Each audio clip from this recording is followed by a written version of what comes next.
and welcome back to Steve's Bikes. We're at the Antique Motorcycle Show in Bulli, New South Wales. We're going to be firing up some of these, the Moto Guzzis and the Ducatis, so stick around, this is really good.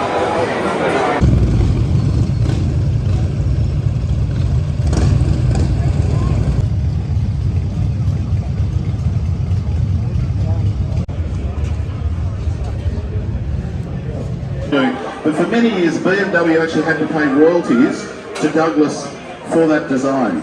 Now, I think this one will start. It's got a 2-speed gearbox, so just high and low. I'm going to give it a crack. Forgive me if I can't. This isn't my bike, by the way, so the owner assured me that it does work. Anyone see what's that? Oh, yeah.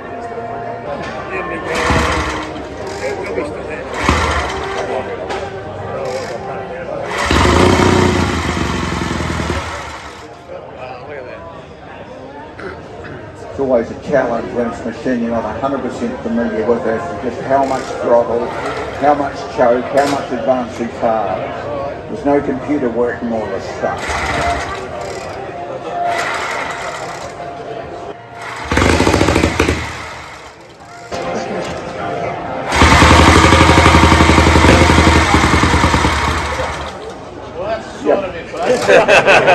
And you can hear from the crackle of these things, you know, like they were on Speedway, they were unbeatable for a period. Like it sort of went Harley, and then it went Douglas, then it went Rudge, then it went Crocker, got a little bit involved, and then it went to the JAPs, which then dominated for about 3 decades. But Cleveland went bust not very far after this, the US stock market crash, etc., etc. Just look at the design work in some of these things. Look at these levers, you know, the way it's all beautifully shaped here. The dash here, we've now got electric lights. 1000cc, 4-cylinder, inlet over exhaust, like the Rudge over there. Separate gearbox. Before this, the Aces and the Hendersons had a unit construction gearbox, which is okay, but it's actually a nightmare. This was called the Tornado. These things, standard, could do almost 120 miles an hour.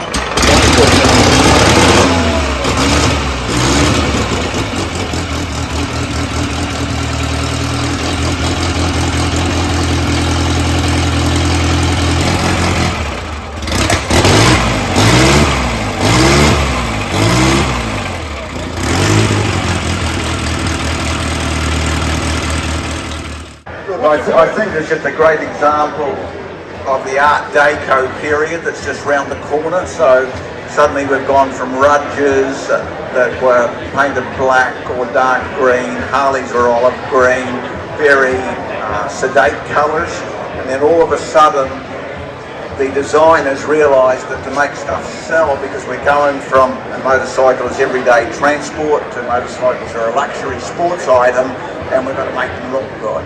When you think they had to design this whole bike with a clean sheet of paper, and they built 400, you know, so... The economics don't stack up, do they? Yeah. I'll do a bit more exercise and try and start this one for you. So this is a chopped up period bobber, so very little standard about it. It's got the racing Harley 2-cam engine, which went into a couple of thousand road bikes in 28, 29. Very slim tanks, racing forks, no front brake, rear brake. This bike has done a 17-second standard quarter mile, which means you're doing about 82 mile an hour at the end of it. You'll see the speedo here, we've had it up to 95, and you see the needle on there. If we push the reset, that needle flicks around, but I want to salvage that one because it's sitting on a bike on bitumen roads where the speed limit's of 100 kilometres an hour, and you're doing that on this with absolutely no ability to stop at all. Yeah. The carburetor on this is gutted out for racing, so we just basically have a piece of pipe with one butterfly in it, which is our go and slow, and we don't have any choke mechanism, and we put what we call a bomb sight in the middle of it, what the later racing Harleys had of the 40s and 50s, which is meant to atomise the fuel better, but doesn't always lead to easy starting, so just bear with me if you're still here in about 7 minutes. So what David did mention, this is a 1000cc, what they call a twin cam. 1200, sorry David. 1200 now, it's different. If you look at the cold cam setup here, it's different to all the other Harley-Davidsons. It's got a fairly standard box, open pipes to a tuned length. And I just might let David do his thing now.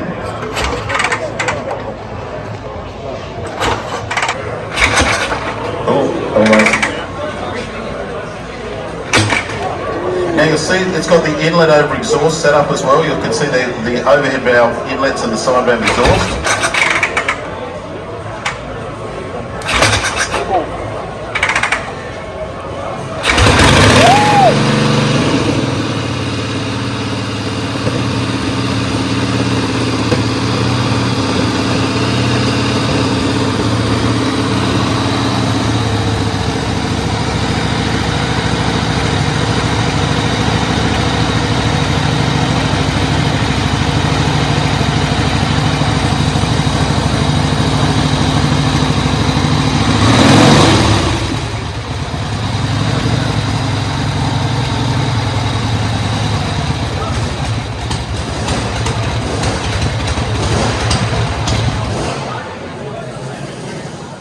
You look at this nice comfy seat here, you can sit on for hours, and that thing is just purgatory. It's not very nice at all, is it, Dave? Again, style is all. Now, it's got an extra big oil tank here. Why is that, David? These were mostly used from city to city road racing, so you needed a lot of oil. So the easiest thing to do, rather than stop and have to put more oil in, was to put it up there. Moto Guzzi could afford to have the weight up here because the rest of it, the highest part of the bike, really is here. So we talk about Moto Guzzi. If you're ever in Italy and if you're ever near Lake Como, their old factory is on the side of Lake Como, and this is where all these bikes were built. And they have the most magnificent museum with the bikes that Anthony was referring to, the V8 Racer, the Bicylindrica. The Bicylindrica was two of these into a V-twin. First non-English bike to win the Isle of Man 500 TT in 1936. Troy was talking about the BMW, which I think was the year after, so I may have the date, so maybe it was 35, the Moto Guzzi. So the absolute cutting edge of road racing. Okay, to get this little guy going, we'll turn some oil on, and we must have fuel running on the floor, so don't be alarmed. You've got to remember, when you've got a few motorcycles, you're inclined to forget where things are. There, like that, and we'll put that, and with luck, look at that, beautiful.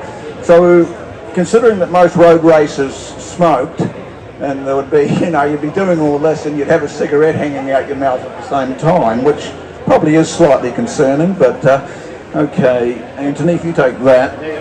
Now, to those that can see, you'll notice the hairspring valves on these things, the valve springs there. You'll also notice it's got an outside flywheel, and like I was saying over there, the outside flywheel will say you could keep the crankcases very narrow, so your crank was very strong and stiff.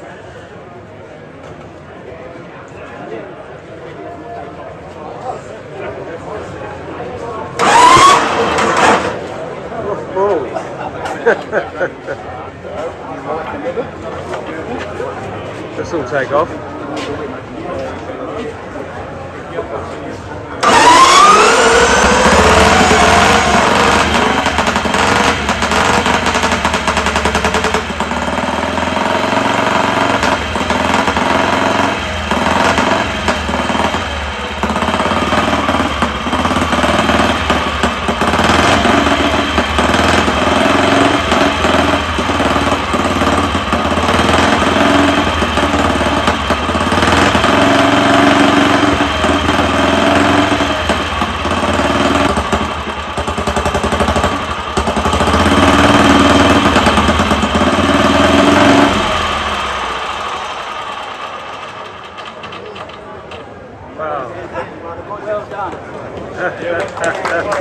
What a fabulous machine. And David Reedy, who's been a big supporter of this event over the years, has brought these all the way up from Melbourne. So Harley-Davidson, and you can see it's got all the arming units. It's got the shovel, it's got the rifle rack, it's got the you'll notice that the headlight's shielded, and that's because they were worried about, because you can see lights from aeroplanes. So in the war they had to shield all the lights, so you've just got a very small amount going forward. You've got an ammunition box here, you've got an army standard hand grenade, and of course with these ones, you notice the Brian's Indian there doesn't have an air cleaner. They had to have air cleaners on these things because they were riding through deserts and all this sort of thing. How many WAs did they make? About 90,000. About 90,000 of these things are made, and they made so many spares. They're still building stuff out of the spares. I've had this bike for 44 years. Yeah, right. I bought it when I was 19. Fell in love with it. That's it. These are fantastic, and Sil's got some love. He was here yesterday with his J model Harley. Now, 750 side valve, 3-speed, really simple. These things were so tough. You know, they actually sent 20,000 of these to Russia. You know, they just went all over the world. I remember Dad telling me, he said he remembers these things turning up during the war, and you know, and they turned up by the thousands. So let's give it a go, see what it sounds like, Sil.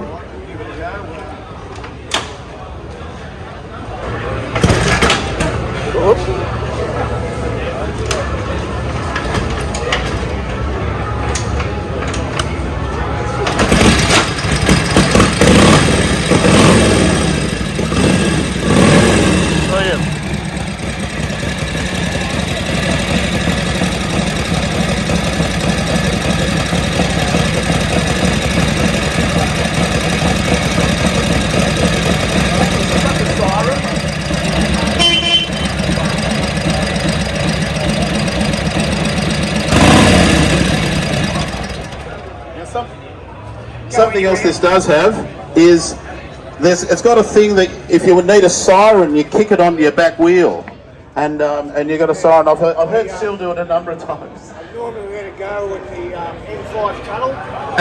You see all the brake lights come on.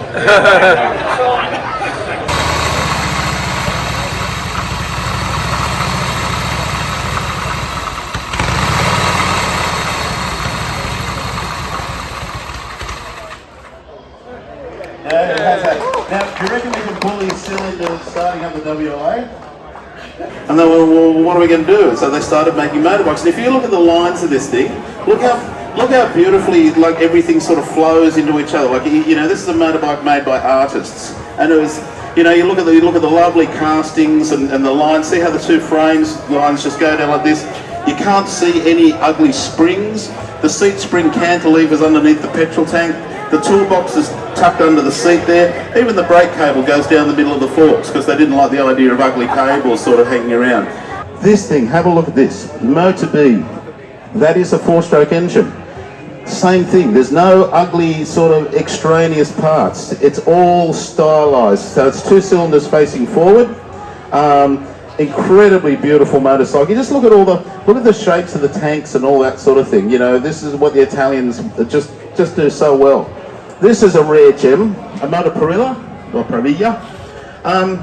High cam engine. The camshaft is right up the top, and it's got little tiny push rods about this long to transverse rockers. Very fast motorbikes. In fact, I own, well, I still do, and race one of these for a long time. And we used to gear at Eastern Creek. We used to gear these for 110 miles an hour out of a little 250. This is the first of the road-going 4-cylinder MVs. 750 cc's, 4-cylinder, open bell mouth, gelato carburetors. Now, MV were really worried that people would get these machines and go out and beat their own bikes. So the road-going ones, they always made shaft drive, so that you couldn't actually, it was, you know, shaft drive things aren't very good for racing because they get too much kick in the back ends. Very Italian, very 70s. It doesn't get any more 70s than that. You know, look at that. Look at the style of it. It's just beautiful in that wonderful 70s thing. You know, who would make a brown motorcycle now? You know, brown levers here. Gorgeous motorcycle. Now, this is the very first production Moto Guzzi. Now, they call it the normale, which means this is their standard road-going thing. This is 1921, the very first of the Guzzis. Now, flat single, a single cylinder facing forward, Again, inlet over exhaust. But if you look at sort of what that's about the same age as that little Douglas over there. Now, this thing's so sophisticated. It's got automatic oiling, 4-speed gearbox. It's, as I said, a little flat single, very low centre of gravity. Style, like the Italians are just wonderful with style. It uses what's called hairspring valve springs. Have a look at the engine, and instead of like a normal spring, these things have got like this, they sort of operate like this, and were considered the best valve springs of the day.